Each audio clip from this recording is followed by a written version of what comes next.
Welcome back to Dark Pool Daily. Let's break down today's action across the major indexes and highlight some unusual buying in individual names.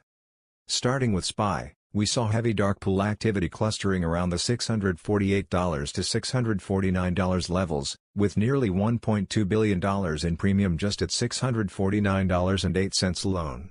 Option flow leaned slightly bullish, with call buyers stepping in aggressively. This suggests institutions are defending that upper range and looking for upside continuation.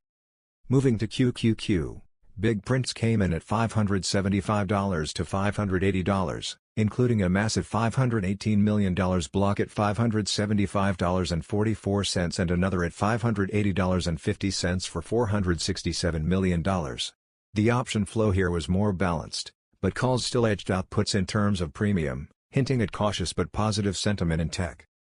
Over in IWM, dark pool prints were concentrated at $238.51, with 500,000 shares traded for $119 million. That's a strong support level to watch.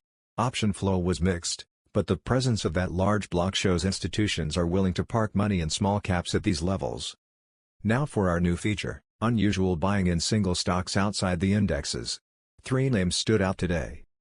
Meta, with over $2.6 billion in premium, a monster flow, signaling institutions are loading up. Guild, the biotech giant, saw close to $1 billion in unusual buying, which is big for the healthcare sector. CRM, Salesforce, attracted more than $750 million in call premium, showing strong demand in technology outside the big ETFs. This combination of broad index support and targeted single stock buying tells us institutions are positioning for continued strength, especially in communications, healthcare, and software.